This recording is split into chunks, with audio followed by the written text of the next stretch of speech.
여러분, 메시지를 반박할 수 없다면 메신저를 공격하라 라는 말 혹시 들어보셨습니까? 상대방이 주장하는 논리가 반박이 불가능한 사실일 경우 그러한 주장을 하고 있는 상대방 자체를 공격해서 그가 주장하는 내용 전체의 신뢰성을 깎아내리려고 하는 오래된 정치적 전술 중의 하나입니다. 그게 우리 당의 잘못만은 아니다. 너희 당 역시 누가 이러이러한 일을 하고 있지 않았느냐. 너희 당의 누구는 지금 이런 혐의를 받고 있다. 제 앞가림이나 잘하라고 해라.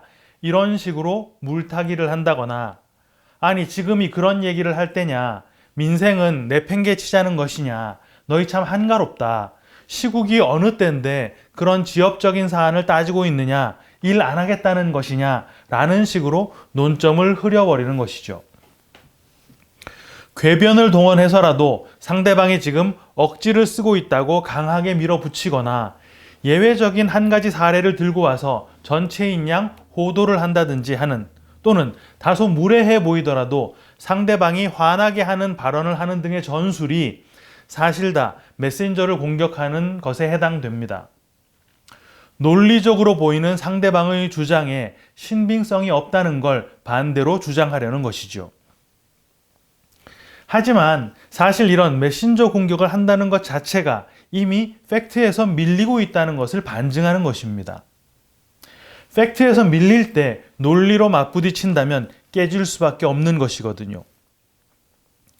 그런데 이런 식의 전략은 단순히 정치판에만 있는 게 아니라 모든 사람들의 본성 속에 이런 방식의 성향이 숨겨져 있다고 합니다. 연세 높으신 어른들이 젊은이들과 언쟁이 붙었을 때 말을 해도 안 되면 막판에 아니 너는 집에 애비 애미도 없냐 라는 식으로 소리를 지른다거나 애인끼리 사소한 말다툼을 하다가 갑자기 아니 근데 왜 소리를 질러 이런 식으로 대응해서 논점을 흐려버리는 거 이게 다 동일한 방식의 전술에 해당한다는 것이죠. 어떻습니까 여러분? 여러분들도 간혹 논리적으로 밀릴 때 상대방 자체를 깎아내리는 식의 전략 써보신 적이 있으신가요? 지난 시간 우리는 말라버린 무화과나무 사건을 함께 나눴습니다. 그 사건은 단순히 뭐든지 믿기만 하면 우리가 원하는 것을 다 이룰 수 있다 라는 식의 교훈을 담은 것이 아니었지요. 홀로 긴 겨울을 나서 무가치한 무화과의 첫 열매 파괴가 되시고 짐승의 먹이로 주어졌던 예수 덕분에 바로 그 자리에서 가치 있는 무화과 열매 태나가 되어서 하나님께 드려질 수 있게 되는 우리 성도들의 이야기 말라버린 무화과 나무 사건은 바로 십자가의 이야기였다라는 걸 우리가 확인했습니다. 오늘 우리는 포도원 주인의 두 아들의 비유를 함께 읽었는데요. 주님께서 이 비유를 말씀하신 이유는 주님께서 다시 성전에 들어가셔서 가르치고 계셨을 때 대제사장들과 백성의 장로들이 주님께 와서 당신 지금 무슨 권위로 이런 일을 하는 것이냐 라는 질문을 했기 때문이에요. 그 질문의 요지는 단순하게 지금 주님이 가르치시고 있는 그 자격을 논하는 게 아니라 앞서 성전 안에서 판매하는 상을 다 뒤엎고 환전상들을 다 내쫓으셨던 그들의 시각으로 볼 때는 난동에 가까웠던 그 일을 포함해서 했던 질문이었습니다. 그들은 사실 그런 질문을 할 자격이 있었지요. 환전상들을 쫓아내고 판매대가 다 엎어졌던 결과 그거 뭐라 그랬습니까? 성전에서 돌아가는 제사가 중단되는 것이라 그랬잖아요. 대제사장들이 볼 때 저 예수는 하나님께 드릴 제사를 방해한 자였다는 말입니다. 주님께서는요 그에 대해 논리적으로 반박을 하시거나 팩트로 대응하지 않으시고 마치 메신저를 공격하시는 듯 반문을 하셨어요. 요한의 세례가 하늘로부터냐 아니면 사람으로부터냐 라는 질문을 그들에게 던지셨습니다. 그들은 주님의 그 질문에 대해 대답하기가 참 껄끄러웠어요. 왜? 25절, 26절 내용대로 하늘로부터다 라고 하면 왜 안 믿었어? 라고 할 것이고 사람으로부터다 라고 하면 백성들의 반발이 예상되었기 때문입니다. 결국 그들이 우리가 모르겠다 라고 대답을 하니까 주님께서는 그럼 나도 너희 질문에 대해 대답하지 않을래 라고 하시면서 질문을 회피해 버리신 것입니다. 여러분, 이게요, 전형적으로 메시지를 반박하지 않고 메신저를 공격해서 논점을 흐려놓은 것인데, 아무리 주님이시라도 이거 좀 비겁한 거 아닙니까? 우리 입장에서야 하나님의 독생자이시고 실제 하나님이신 주님이 성전을 뭐 다 뒤엎으시든 채찍을 휘두르시든 성전에서 가르치시든 뭘 하시더라도 자격 운운할 필요 자체가 없지요. 하지만 제사장들의 입장에서는 그렇지가 않다는 말입니다. 그들이 비록 지금 주님의 실체를 전혀 깨닫지 못하고 있긴 하지만 그들은 성전의 제사를 책임지고 있는 사람들입니다. 책임자란 말이에요. 책임자들이 성전에서 난리가 났는데 뒷짐지고 있으란 말입니까? 그렇다고 지금 그들이 주님의 멱살을 잡아 막 끌어내리고 있는 그런 것도 아니거든요. 아니, 무슨 자격으로 이런 일을 하는 것입니까? 라고 물어온 것이란 말입니다. 그럼 거기에 너희가 아직 믿기는 어렵겠지만 이러이런 이유 때문인 거야. 내가 이런 이유 때문에 그들 다 쫓아내고 그들 상을 뒤엎었던 거야. 라고 설명을 해주시면 되는 거였단 말입니다. 그들이 그 설명을 듣고 이해하건 이해하지 못하건 그건 나중 일이고 일단은 설명을 해주셔야 맞잖아요. 주님이 원래 그렇게 질문에 대해 대답을 회피하는 타입도 아닙니다. 나귀 임자들이 나귀 왜 그렇게 끌고 가는 거지요? 이렇게 물어오면 주가 쓰시겠다고 해 라고 대답하게 가르쳐 주셨고, 7 형제가 다 아내를 취한 뒤에 다 죽으면 부활 후에 그 아내는 누구 아내가 됩니까? 라고 물어왔을 때는 그거 너희가 오해했네. 부활 때는 시집가고 장가가고 이런 거 없어. 이렇게 대답을 해 주셨던 분입니다. 주님께서 그렇게 메시지에 대한 반박이 아닌 메신저를 공격했던 이유가 과연 뭐였을까요? 그 이유를 추적할 수 있는 단서가 바로 포도원 주인의 2 아들의 비유입니다. 그 내용은 참 간단한데요. 포도원 주인에게 2 아들이 있었습니다. 아버지가 첫째 아들에게 포도원에 가서 일을 해라 라고 말씀했는데 첫째 아들은 갈게요 라고 말을 하고 나서 실제로는 가지 않았고, 둘째 아들한테 그렇게 얘기했더니 안 갈래요 라고 말했지만 뉘우치고 일을 하러 갔다고 해요. 이게 비유의 전체 내용입니다. 예수님께서는 곧바로 둘 중에 누가 아버지의 뜻대로 한 것이냐를 물어보셨어요. 누구에게? 대제사장들과 백성의 장로들에게. 그들은 둘째 아들이라고 대답을 했습니다. 실제로 일하러 간 게 둘째였으니까. 그러자 예수님께서는 돌연 그들에게 세리와 장녀들이 너희보다 먼저 천국을 갈 것이다. 요한의 말을 듣고 세리와 장녀는 돌이켜서 믿었지만 너희는 믿지 않았기 때문이야 라는 무시무시한 선포를 하셨습니다. 잠깐 정리를 해볼까요? 가겠다고 하고 안 간 거 누굽니까? 첫째. 안 가겠다고 하고 갔던 거 누구요? 둘째. 그럼 아버지 뜻대로 한 거 누구?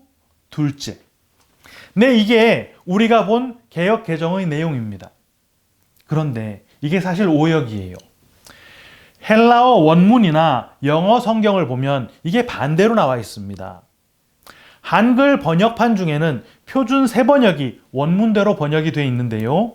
제가 비유 부분 28절부터 31절 상반절을 표준 세번역으로 한번 읽어드려 보겠습니다. 너희는 어떻게 생각하느냐? 어떤 사람에게 아들이 둘이 있는데 아버지가 맏아들에게 가서 얘야 너 오늘 포도원에 가서 일해라 하고 말하였다.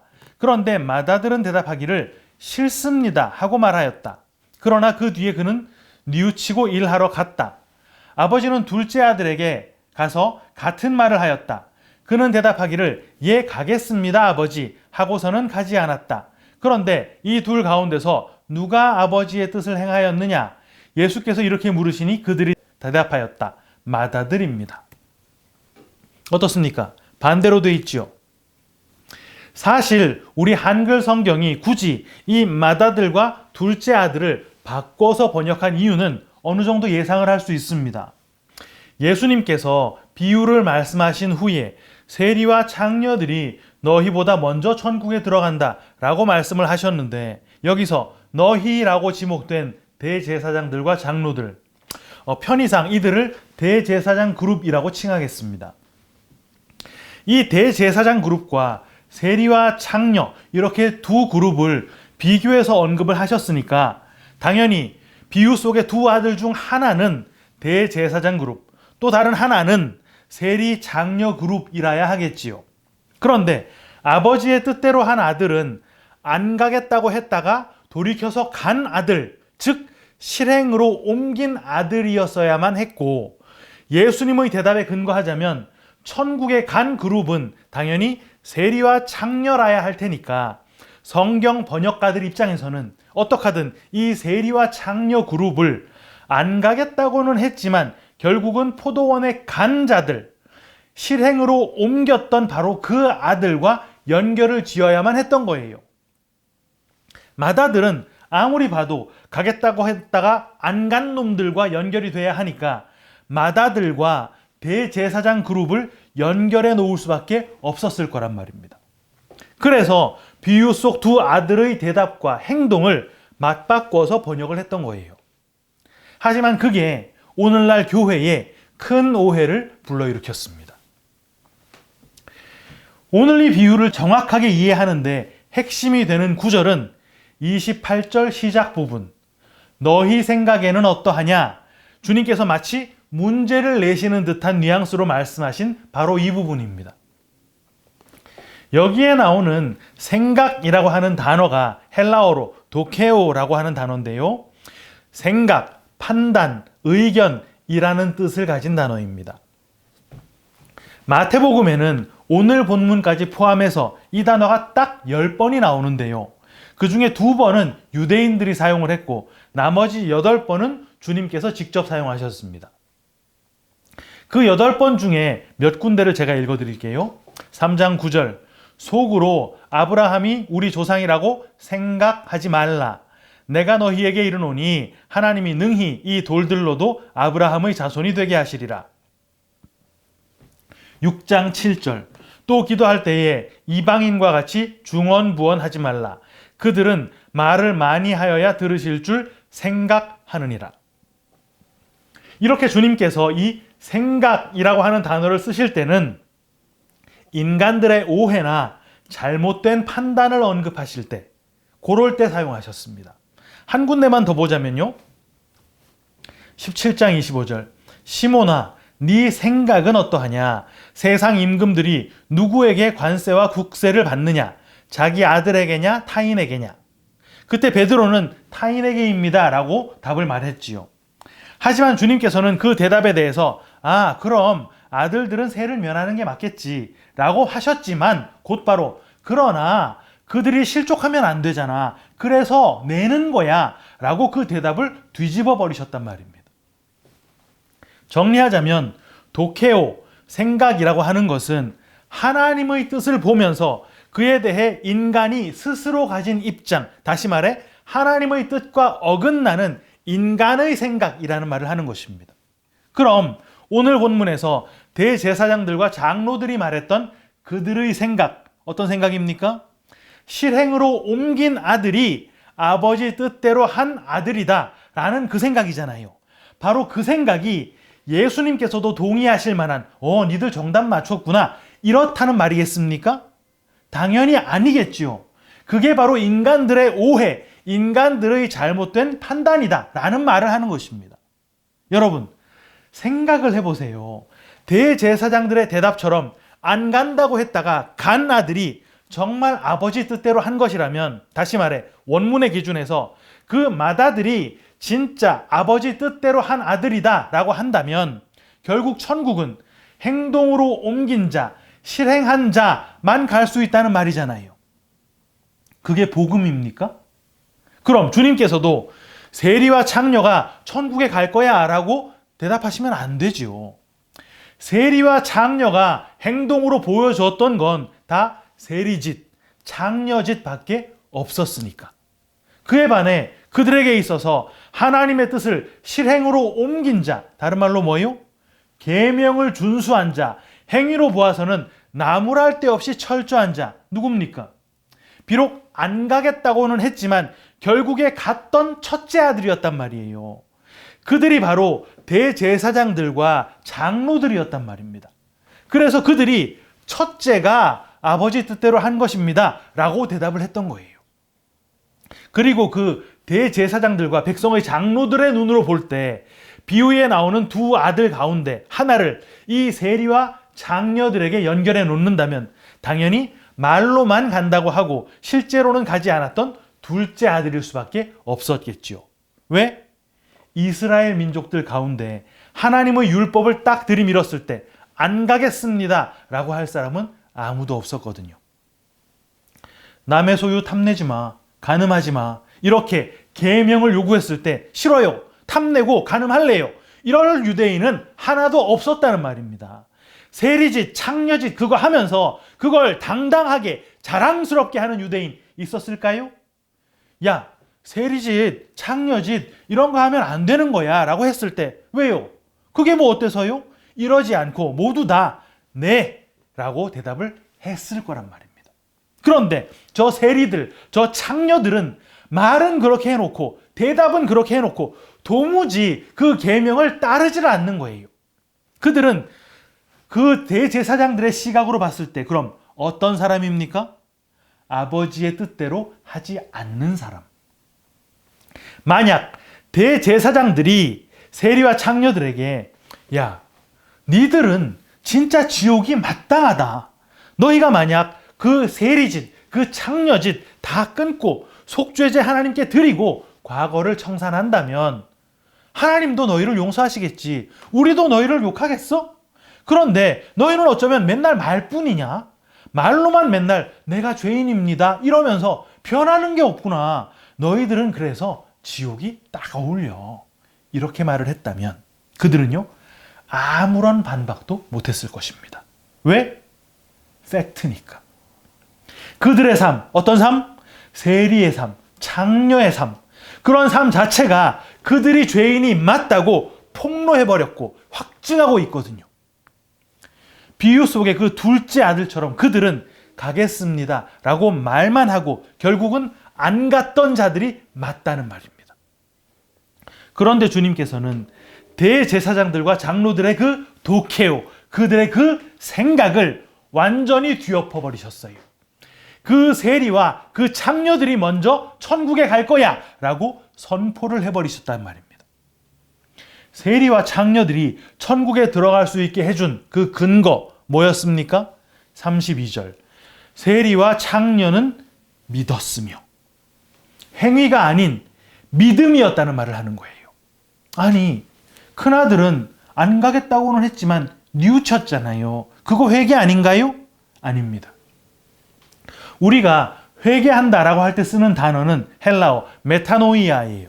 이건 나의 불가능함을 깨닫고 그 방향을 완전히 돌이키는 것을 말합니다. 내 행위를 의지하지 않고 믿음을 붙드는 것, 그게 바로 회개라는 말이죠. 그런데 비유 속의 큰아들이 뉘우쳤다라고 할 때 그 단어는 메타멜로마이라는 단어입니다. 후회하는 감정에 기반하는 것이고 이건 가롯 유다도 했던 것이죠. 마태복음 27장 2절. 그때에 예수를 판 유다가 그의 정죄됨을 보고 스스로 뉘우쳐 그 은 30을 대제사장들과 장로들에게 도로 갖다 주며 여기에 나오는 이 뉘우친다라고 하는 단어가 메타멜로마이라는 단어입니다. 여러분, 바로 이 부분을 현대 기독교가 완전히 착각하고 있다는 거 아십니까? 내가 내 스스로의 오류나 죄를 발견하고 기독교인인 내가 이런 일을 저지르다니 안 되겠어. 얼른 뉘우쳐야지 라고 한다면요. 그건 깨끗함이 마땅한 내가 이런 더러움을 붙이고 있는 게 옳지 않지라는 말을 하는 것입니다. 그건 몸에 더러운 오물이 묻어서 그 오물을 씻어내는 수준이거든요. 유교, 불교, 이슬람교, 심지어 무속 종교까지 다 이거 하자고 합니다. 하지만 기독교는요, 그런 게 아닌 거예요. 나에게 묻은 더러움 하나하나 씻어내서 구원받는 게 아니라 예수를 믿어서 구원받는 거란 말입니다. 여러분, 포도원에 가라고 했을 때 일하러 갔느냐 가지 않았느냐를 놓고 아버지의 뜻을 누가 따랐던 것이냐를 놓고 따진다면 우리는요 다 끝장나는 것입니다. 진짜 아버지의 뜻을 알 턱이 없었던 전 인류는 말 그대로 단 한 명의 예외도 없이 다 둘째 아들이었으니까요. 그래서 다 죽어야 했는데 주님께서 그 대답을 완전히 뒤엎어 버리셨죠. 31절 하반절. 그들에게 이르시되 내가 진실로 너희에게 이르노니 세리들과 창녀들이 너희보다 먼저 하나님의 나라에 들어가리라. 내가 진실로 라고 할 때 이 진실로가 헬라어 아멘을 번역한 것입니다. 진리, 바로 그 진리로 라는 말을 하는 것이죠. 이 말이 진리다 라는 뜻입니다. 아버지의 말을 듣고 그거 행동으로 옮겨서 천국에 간다고? 아니야. 진리는 이거야. 세리와 창녀가 너희보다 먼저 천국에 들어갈 거야. 왜? 너희는 믿지 않았는데 그들은 믿었거든. 진짜 아버지의 일을 하는 게 뭔 줄 알아? 아버지가 보낸 나 예수를 믿는 게 진짜 아버지의 뜻대로 하는 거야. 요한복음 6장 28절 29절. 그들이 묻되 우리가 어떻게 하여야 하나님의 일을 하오리이까? 예수께서 대답하여 이르시되 하나님께서 보내신 이를 믿는 것이 하나님의 일이니라 하시니. 천국에 들어가는 조건이 행위가 아닌 믿음이라는 거 얼마나 다행입니까? 행동으로 보여주자고요? 행위가 뒤따라야 한다고요? 그거 말하는 사람 중에 진짜 그거 되는 사람 있습니까? 율법의 행위로 의롭다함을 얻을 육체가 없다고 성경이 명확하게 진술하고 있는데 성경 그 부분 틀렸다고 나는 그거 된다고 말하는 거 아닙니까? 나는 최선을 다해서 성수주의를 했고 11조도 하고 술도 끊고 담배도 다 끊었어. 그런데 쟤네는 왜 저 모양 저 꼴이지? 저 지경으로 살면서 무슨 믿음 운운하는 거야? 아닙니다, 여러분. 아직도 그 생각을 버리지 못하고 있다면 그게 진짜로 율법이라는 저주 아래 묶여있는 상태인 거예요. 아니, 그럼 술, 담배 다 해요? 그럼 성수주일, 11조 이런 거 다 팽개쳐요? 아니요. 술, 담배 다 끊고 성수주일, 11조 목숨 걸고 해도 그게 구원을 보장해 주는 게 아니라는 말입니다. 와, 이 정도면 하나님도 감동받으셨겠다 싶은 인간이라 하더라도 믿음 아니면 지옥이 확정이란 말이에요. 그런데 그런 지옥 확정인 이들 가운데 택하신 자들을 위해 선포된 것이 있잖아요. 로마서 9장 9절과 10절. 네가 만일 네 입으로 예수를 주로 시인하며 또 하나님께서 그를 죽은 자 가운데서 살리신 것을 네 마음에 믿으면 구원을 받으리라. 사람이 마음으로 믿어 의에 이르고 입으로 시인하여 구원에 이르느니라. 뭘로 시인한다고요? 입으로. 여러분, 주님께서 왜 그 메시지를 논리적으로 반격하지 않으시고 그 메시지를 던지는 메신저를 공격하신 것인지 이제 눈에 좀 보이시죠? 그 메신저, 바로 그 대제사장들과 백성의 장로들이 바로 율법이기 때문입니다. 그 율법의 결박을 끊고 은혜가 선포되도록 하기 위해 지금 주님께서 예루살렘에 입성하신 것이고 그 율법의 성전의 기능을 막아 사람 손으로 만든 그 성전의 기능을 기각하신 것이고 그 율법적 행위로 가득한 성전을 모형하고 있었던 그 잎만 무성한 무화과 나무를 말라버리도록 저주하셨던 것이었단 말입니다. 그리고 그 대제사장들과 백성의 장로들의 주장을 막아서신 것입니다. 왜? 그 율법의 시대를 종식해내시기 위해. 그리고는 그 대가로 이제 곧 십자가가 서게 되는 거예요. 주님의 그 피가 그 값으로 치러질 거란 말입니다. 사랑하는 키퍼스 처치 성도 여러분, 사실 우리는요, 이 세상을 살면서 세상의 기준에 따라 행위를 꺼내놓는 고수준의 삶조차 수시로 실패하는 존재들입니다. 그럴 때마다 우리가 자괴감도 느끼고 내 초라한 모습에 수시로 실망하기도 하지요. 예수를 믿지 않는다는 사람들보다 더 못한 수준의 일상을 살기도 합니다. 그때 우리는 율법의 행위로 우리의 부끄러움을 가리려고 하는 그런 시도를 내려놓고 그 더럽고 무능한 우리를 보면서 행동, 이거 기준으로 구원을 결정하셨다면 정말 큰일 날 뻔했다. 그걸 깨닫고 진짜 구원의 길이신 예수님을 꽉 붙드는 것입니다. 바로 그 믿음 마음에 품고 끝까지 그 믿음의 길 걸어가는 우리 키퍼스 처치 성도님들 모두 다 되시기를 주님의 이름으로 축원합니다.